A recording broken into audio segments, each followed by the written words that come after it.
정부가 전문직 취업비자 H-1B 신청에 고임금, 고숙련 인력을 우대한다고 밝혔습니다. 높은 수수료와 고임금 부담이 가능한 일부 IT 대기업을 제외한 한인 기업 등 중소기업들은 직원 수급에 엄청난 타격이 예상됩니다. 도널드 트럼프 대통령 취임 이후 250일 동안 미국을 떠난 불체자가 200만 명에 달하는 것으로 집계됐습니다. 하루 평균 8,000명꼴로 미국 4대 도시 중 하나인 휴스턴 전체 인구와 맞먹는 규모입니다. 한국의 금융당국이 금융사기를 치고 미국으로 도주한 한인들을 상대로 수천만 달러를 회수하기 위한 소송에 돌입했습니다. 해외에서 발견한 은닉 재산은 4천만 달러가 넘지만 이 중 절반 이상을 회수하지 못한 것으로 나타났습니다. 새 회계연도가 시작되는 10월부터 사회보장제도가 변경됩니다. 7천만 명이 넘는 국민이 매달 수령하는 사회보장연금 종이체크 발급이 중단되고 연체된 학자금 대출에 대한 압류 조치도 다시 재개됩니다. 퀸즈 플러싱 H마트 유니온점에서 대형 화재가 발생했습니다. 새벽 시간에 화재가 발생해 인명피해는 없었지만 건물 대부분이 불에 타 복구에 몇 달이 소요될 것으로 예상됩니다. 이상은 오늘의 주요 뉴스입니다. 시청자 여러분 안녕하십니까? KBN 뉴스입니다. 미국 정부가 전문직 취업비자 H-1B 신청에 고임금, 고숙련 인력을 우대한다고 밝혔습니다. H-1B 신청 수수료를 10만 달러로 인상하겠다는 조치에 이어 나왔는데요. 높은 수수료와 고임금 부담이 가능한 일부 IT 대기업을 제외한 한국 기업 등 중소기업들은 직원 수급에 엄청난 타격이 예상됩니다. 국토안보부는 어제 비자 발급 제도 개편안 초안을 연방관보에 게재했습니다. 초안은 이른바 가중 선발 절차를 통해 H-1B 비자 발급에 있어 고숙련, 고임금 노동자를 우대하는 내용이 골자입니다. 미국의 H-1B 비자 연간 총 쿼터는 8만 5천 개로 학사 소지자와 미국 내 고등교육기관 석사 이상 소지자 등을 상대로 추첨식으로 발급이 이루어집니다. 그러나 지난 10년간 해당 비자 수요는 연간 발급 상한을 매번 초과했습니다. 정부는 모든 근로자의 H-1B 비자 신청 기회는 열어두되 일정 기준에 따라 우대를 주는 방향으로 제도를 개선한다는 것입니다. 이는 임금 수준이 높은 노동자를 우대해 미국 노동자와의 임금 경쟁을 방지하려는 의도로 보입니다. 초안에 따르면 당국은 H-1B 비자 추첨을 4개 풀에서 진행합니다. 신청자도 4개 등급으로 나눕니다. 4단계 신청자는 풀 4개에 모두 들어가며 3단계 신청자는 3개 풀에, 2단계 신청자는 2개, 1단계 신청자는 1개 풀에 들어갑니다. 고임금, 고숙련 노동자에게 더 많은 추첨 기회를 부여해 발급 확률을 높이는 것입니다. DHS는 산하 USCIS를 통해 이번 초안에 관해 30일간 정부 홈페이지 및 유선 전화를 통해 의견 수렴 절차를 거치게 됩니다. 한편 DHS는 초안대로 비자 절차가 바뀔 경우 중소규모 기업은 H-1B 비자 적용 노동자 수가 줄어 상당한 경제적 타격이 있을 것으로 내다봤습니다. 타격을 입을 것으로 예상되는 중소규모 기업 수는 5,193개로 추산했습니다. 도널드 트럼프 대통령 취임 이후 250일 동안 미국을 떠난 불체자가 200만 명에 달하는 것으로 집계됐습니다. 하루 평균 8,000명꼴로 미국 4대 도시 중 하나인 휴스턴 전체 인구와 맞먹는 규모입니다.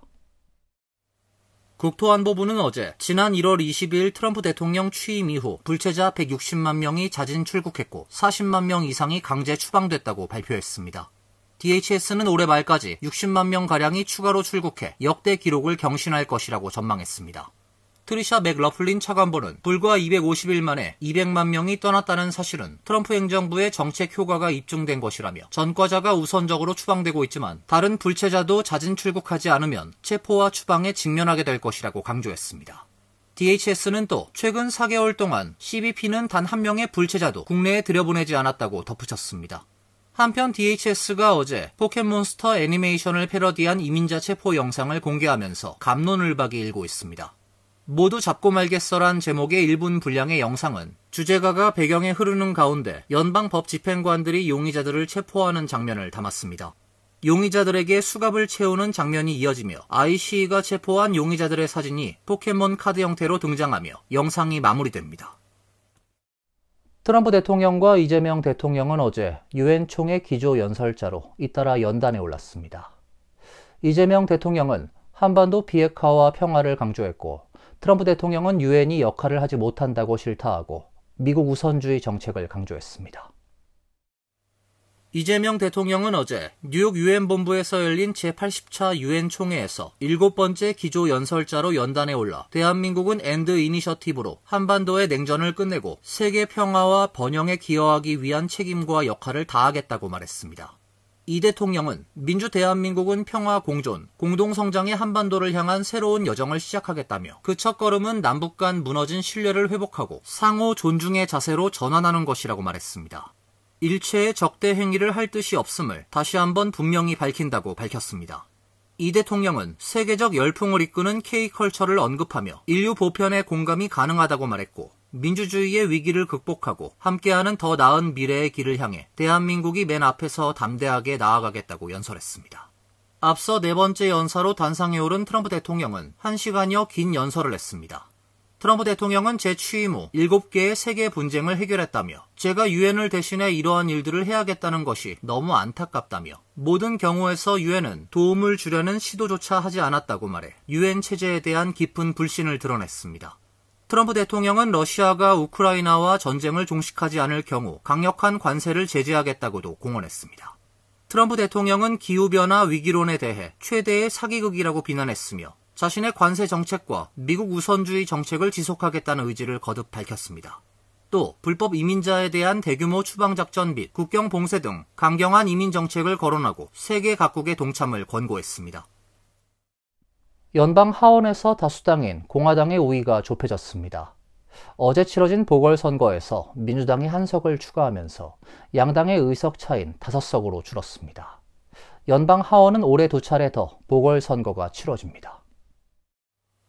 어제 치러진 연방 하원 애리조나주 제7선거구 보궐선거에서 민주당의 아델리라 그리잘바 후보가 공화당 후보를 물리치고 당선됐습니다. 며칠이 걸리는 주 선거 당국의 공식 개표 결과 발표 전에 AP통신이 개표율과 투표 추이를 면밀히 분석해 당선이 확실하다고 보도했습니다. 이번 보궐선거 결과로 하원 의석은 공화당 219석대, 민주당 214석의 5석 차가 되어 공화당은 다수결 투표에서 2명까지만 이탈을 허용할 수 있는 궁색한 처지가 됐습니다. 애리조나주 연방 하원 보궐선거는 올 1월 초 119대 미 의회 개시 직후 사망한 민주당 의원의 공석을 채우기 위한 것입니다. 당선이 확실시되고 있는 민주당의 여성 후보는 타계한 의원의 딸입니다.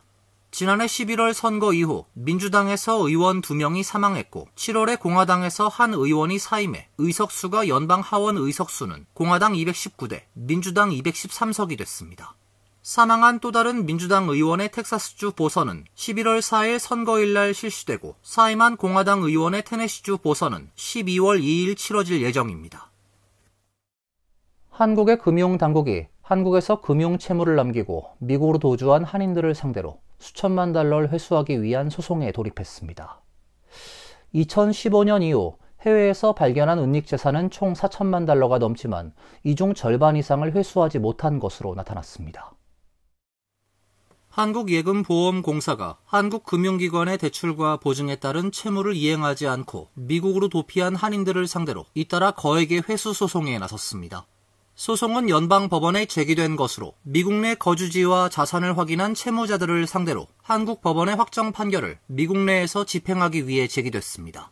예금보험공사는 현재 수천만 달러 규모의 채권 회수를 추진 중에 있습니다. 대표적인 소송 사례론, 네바다주 라스베가스 거주자이자 북가주 팔토알토의 상당한 부동산을 소유한 조모 씨 사건입니다.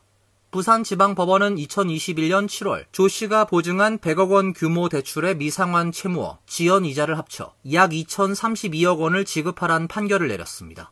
공사는 조 씨를 상대로 지난 19일 캘리포니아 북부 연방법원에 제기한 소장에서 부산지방법원의 판결을 연방법원이 정식으로 인정해달라고 요청했습니다. 또 다른 사례는 버지니아 로턴에 거주하는 김모 씨 사건으로 현재 총 채무액은 원금과 이자를 합쳐 약 63억 원, 미화 454만 달러에 이릅니다. 역시 버지니아주 동부 연방법원에 한국 법원의 판결을 집행할 수 있는 효력을 갖게 해달라고 요청한 상태입니다. 예금보험공사는 대출과 보증을 통해 이익을 취한 뒤 채무를 이행하지 않고 해외로 도피하는 사례는 한국 금융 질서에 심각한 도전이라며 미국 등 해외에 거주하는 채무자라 하더라도 끝까지 책임을 묻겠다는 입장입니다. 한국 국회 국정감사 자료에 따르면 2015년부터 올해 7월 말까지 해외에서 발견된 은닉 재산은 총 4,414만여 달러에 달하지만 이 중 절반 이상을 회수하지 못한 것으로 나타났습니다. 새 회계연도가 시작되는 10월부터 사회보장 제도가 변경됩니다. 7천만 명이 넘는 국민이 매달 수령하는 사회보장 연금 종이체크 발급이 중단되고 연체된 학자금 대출에 대한 압류 조치도 다시 재개됩니다. USA 투데이는 올 가을부터 달라지는 사회보장제도 5가지를 소개했습니다. 먼저 이달 30일을 끝으로 사회보장연금의 종이체크 발급이 전면 중단됩니다. 트럼프 대통령은 지난 3월 연방정부의 종이수표 발급을 전면 폐지하는 행정명령에 서명을 했습니다. 이에 따라 10월부터는 은행 계좌이체나 은행 계좌가 없는 경우 사용할 수 있는 다이렉트 익스프레스 선불 데빗 카드로만 수령이 가능합니다. 현재 대다수 수혜자가 전자방식으로 지급받고 있지만 아직도 수십만 명이 종이수표를 받고 있어 주의가 필요합니다. 사회보장국은 연금을 종이체크로 수령하는 수급자는 꼭 변경 신청을 해야 한다고 강조했습니다. 연방교육부는 팬데믹 시기 중단했던 체납학자금 대출 상한 및 추심을 지난 5월 재개했고 사회보장연금 압류도 곧 다시 시행됩니다. 교육부는 일시 유예는 여름까지만이라고 예고한 바 있어 체납자의 경우 월 수령액의 15%까지 공제될 수 있습니다. 또 직장인의 사회보장연금 납부 상한선이 올해에 이어 내년에도 또 인상됩니다. 사회보장연금 납부 대상 소득 상한선은 지난해 16만 8,600달러에서 17만 6,100달러가 됐습니다. 물가연동 연금 인상률은 아직 확정되지 않았지만 내년엔 약 2.6에서 2.7% 수준이 될 것으로 전망됩니다. 실제 은퇴자의 지출 구조와 공식 소비자 물가지수 간 차이로 인해 체감 인상률은 낮다는 지적입니다. 사회보장 수혜자가 메디케어 파트 B에 가입한 경우 매달 연금에서 보험료가 자동 공제됩니다. 메디케어 재정당국은 내년 표준 보험료를 월 206.20달러로 추산했는데 올해보다 11.5%나 높은 수준입니다. 퀸즈 플러싱 H마트 유니온점에서 대형 화재가 발생했습니다. 새벽 시간에 화재가 발생해 인명피해는 없었지만 건물 대부분이 불에 탔습니다.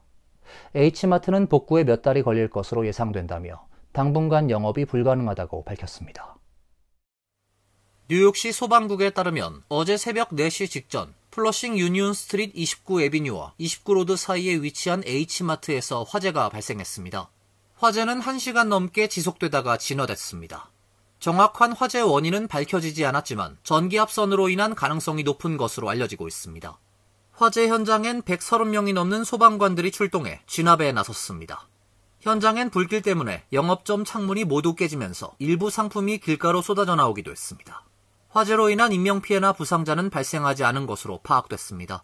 H마트 측은 피해 복구를 위해 유니온점이 몇 달간 운영을 중단할 것이라고 전했습니다. 샌드라 황 뉴욕시 의원은 SNS에 글을 올려 최대한 빨리 회복하고 다시 문을 열 수 있도록 저희 사무실에서도 지원하겠다고 밝혔습니다.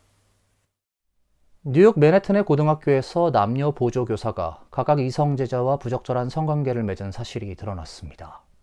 교육당국은 재발 방지를 위해 교사와 학생이 SNS 등으로 사적인 소통을 못하도록 해야 한다고 밝혔습니다. 뉴욕 포스트는 뉴욕시 학교 특별조사위원회 보고서를 인용, 지난 2022년 5월 맨해튼의 한 고등학교에서 근무하던 22세 여성 보조교사 오션 발렌타인이 17세 남학생과 SNS를 통해 친분을 쌓았고 남학생이 사는 아파트에서 성관계를 가진 것으로 조사됐다고 보도했습니다. 남학생의 여자친구가 그의 휴대전화에서 부적절한 문자 메시지와 호텔 영수증 사진 등을 발견하면서 사실이 드러났고 여학생은 즉시 학교 측에 여교사가 학생과 성관계를 가졌다라고 신고했습니다. 조사 결과 여교사는 해당 남학생과 총 34차례 사적인 통화를 했고 최소 3차례의 성관계를 가졌다고 밝혔습니다. 교사는 무급 정직 처분을 받았습니다. 경찰은 사건 조사 과정에서 해당 학교 소속의 한 남성 보조교사가 여학생과 부적절한 성적 접촉을 한 사실을 추가로 확인했습니다. 사건을 담당한 조사관은 뉴욕시 교육청에 학생들의 안전을 위해 교직원이 학생들과 개인 SNS 및 개인 번호를 통해 소통하지 못하도록 SNS 정책을 강화해야 한다는 내용의 성명서를 보낸 것으로 전해졌습니다. 이어서 간추린 소식입니다.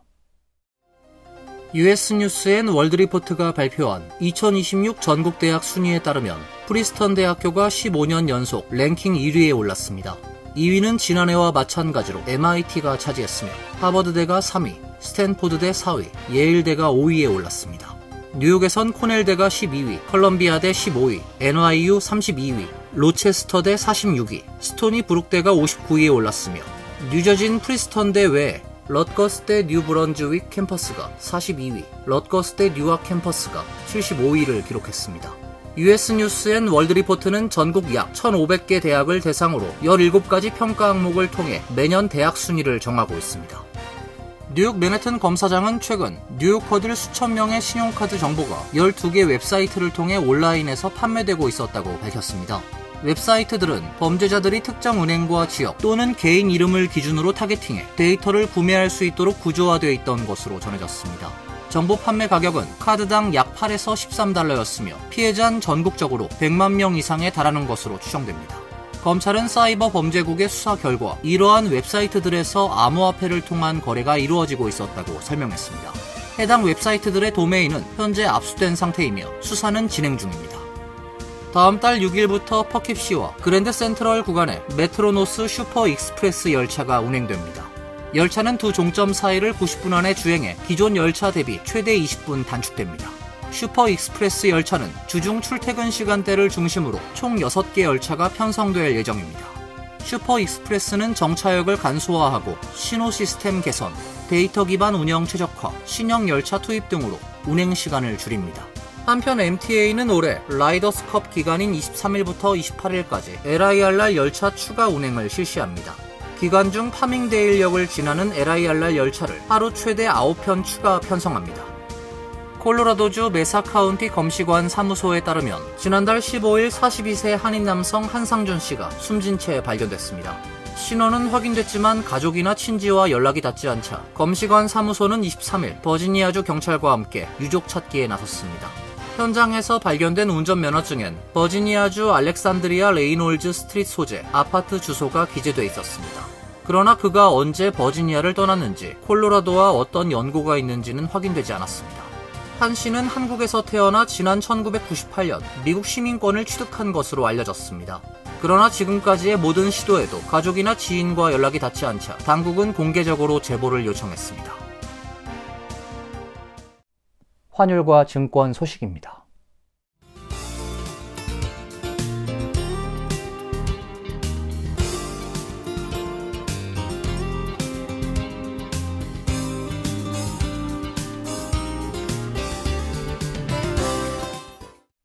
이어서 날씨입니다. 내일은 흐린 가운데 천둥 번개를 동반한 강한 소나기가 내리겠습니다. 낮 최고 기온 75도, 섭씨 24도, 밤 최저 기온은 69도, 섭씨 20도로 예상됩니다. 금요일은 약간 구름이 끼는 대체로 맑은 날씨가 예상됩니다. 토요일과 일요일도 대체로 맑은 날씨가 예보돼 있습니다. 이상으로 KBN 뉴스를 마칩니다. KBN과 함께 즐거운 시간 되시길 바랍니다. 위 동부 최대 한인방송 KBN이 제작하는 KBN 뉴스는 웹사이트 mykbn.com 그리고 유튜브와 페이스북에서 다시 보실 수 있습니다. 좋아요, 구독, 알림 설정은 뉴스 제작에 큰 도움이 됩니다.